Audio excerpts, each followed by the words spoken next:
Saya Yunita Sari, selaku anggota dari kelompok 4 akan menjelaskan mengenai angka indeks. Video ini dibuat untuk memenuhi tugas besar 1 yang diberikan oleh dosen pengampu mata kuliah statistika, yaitu Ibu Rona Tumiur Mauli Caroline Simorangkir, SEMM, CMA, SIBA, CBF, Sera, yang telah memberikan kami tugas besar untuk mengupload video ini. Sebelumnya perkenalkan, kami dari kelompok 4 berisikan anggota yaitu Adila Rahma Pertiwi, Sylvia Permatasari, Yunita Sari, Mario Antonio, Eka Putri Wulandari.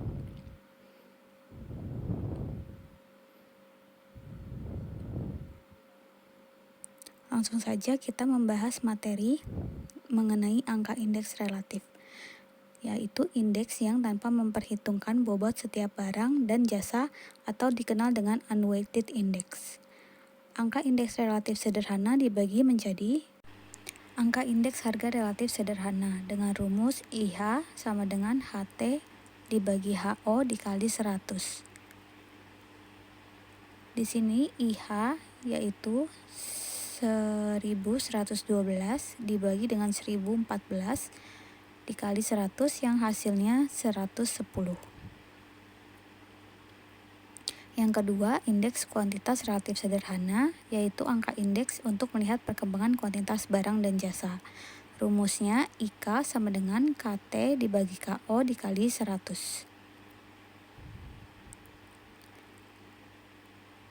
Di mana IK merupakan indeks kuantitatif, KT kuantitas pada tahun T, KO kuantitas pada tahun dasar. Contohnya yaitu pada tahun dasar 2000, KT-nya berupa 30, KO-nya berupa 31 dikali 100, hasilnya 97.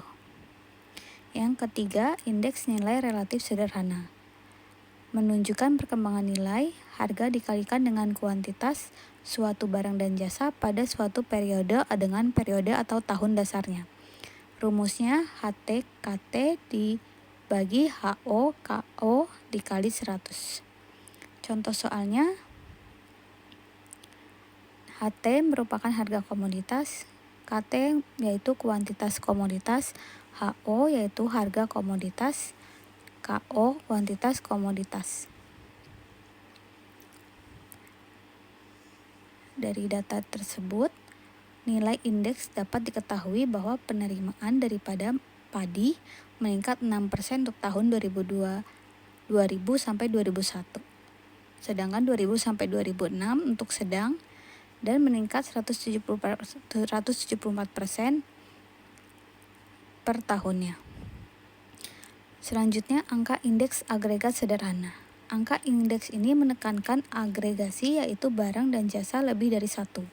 Dalam hal ini, harga kuantitas dan nilai dari beberapa komoditas dijadikan satu. Contohnya, pada metode BPS ada agregasi makanan yang merupakan kelompok dari beras, jagung, kedelai, dan lain-lain. Jika dilihat dari contoh soal ini, kita akan menghitung mengenai indeks harga agregat sederhananya kelompok makanan pada tahun 2004. Penyelesaiannya adalah menghitung indeks pada tahun 2000 dan indeks pada tahun 2001, di mana indeks pada tahun 2000 yaitu 7197 dibagi 905 dikali 100, hasilnya 80. Angka indeks kuantitas agregat sederhana yang kedua, yaitu merupakan angka indeks yang menunjukkan perbandingan antara jumlah kuantitas kelompok barang dan jasa pada periode tertentu dengan periode dasarnya. Rumusnya adalah IK sama dengan sigma KT dibagi sigma KO dikali 100. Penyelesaian dari soal berikut adalah langkah pertama menjumlahkan kuantitas produk seluruh barang setiap tahunnya. Lalu, yang kedua, mulailah menghitung angka indeks kuantitasnya dengan rumus yang sudah dijelaskan pada halaman depan. yaitu angka indeks 2001 sama dengan 72,4 dibagi 78,5 dikali 100 yang hasilnya 92 dan seterusnya.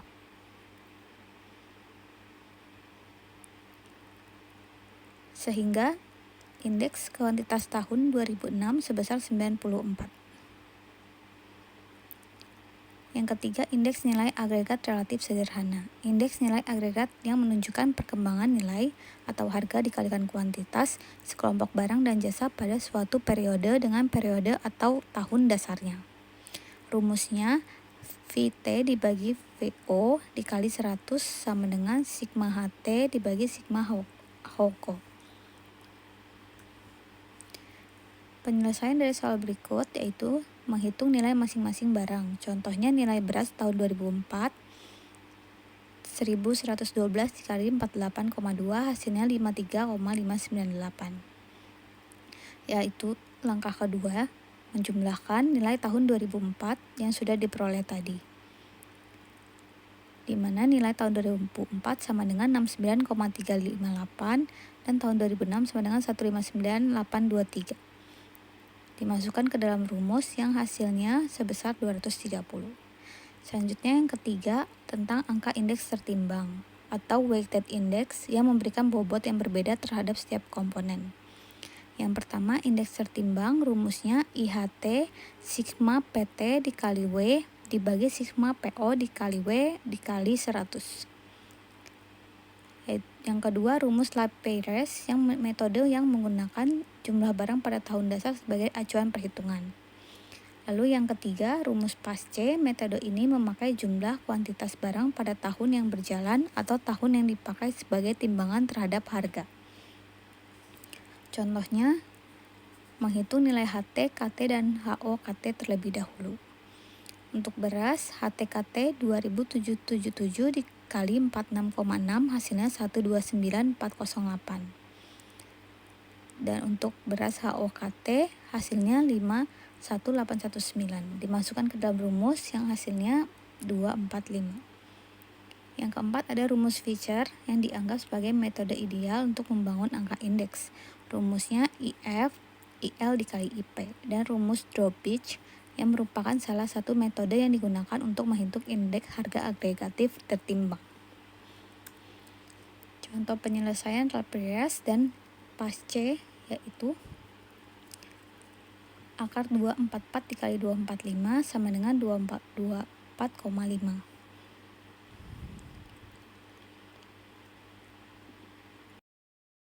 Selanjutnya, rumus Marshall-Edgeworth yang merupakan rata-rata aritmatika dari indeks harga Lapeyres dan indeks harga PASC.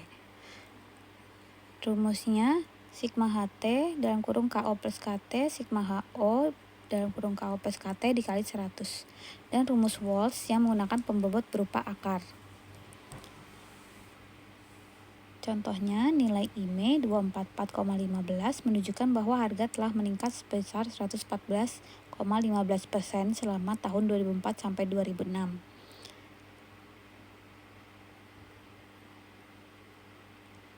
Nilai ini dibandingkan dengan indeks PASC, Fisher, dan Drawbridge tetapi lebih dekat dengan angka Lapeyres. Yang ini merupakan contoh soal metode Walsh. Indeks Walsh sebesar 244,2% menunjukkan bahwa selama tahun 2004 sampai 2006 harga telah meningkat sebesar 114,2.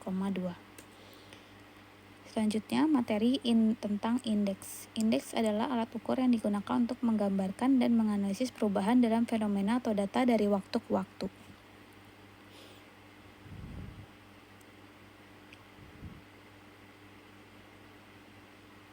Macam-macam indeks ada 4.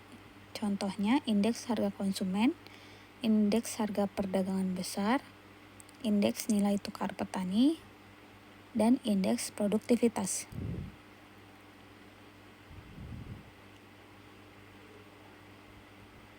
Indeks harga konsumen atau CPI digunakan untuk mengukur perubahan harga barang dan jasa yang dibeli oleh konsumen. Contohnya, mengukur inflasi dan biaya hidup. Rumusnya CPI dalam kurung harga tahun ini dibagi harga tahun dasar dikali 100.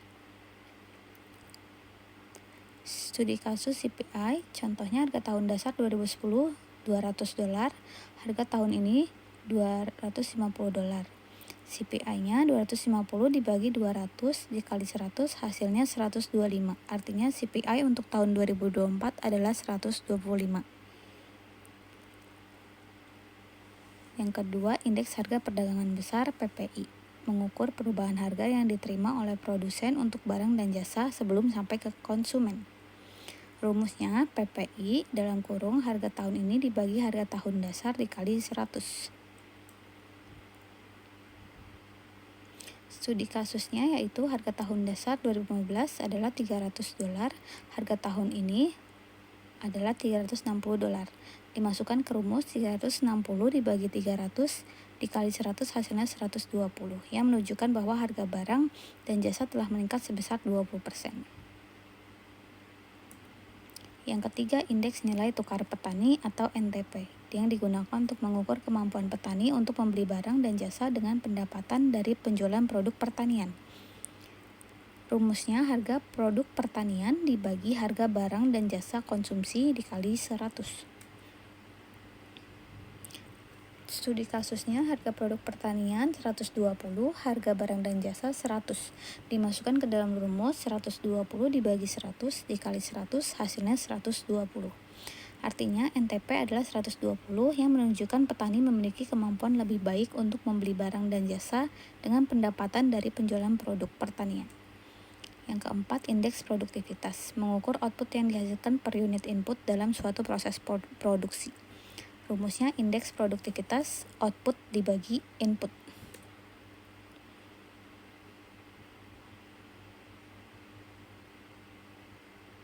Studi kasusnya sebuah pabrik memproduksi 1000 unit dalam sebulan menggunakan 500 jam kerja atau 200 kg bahan baku.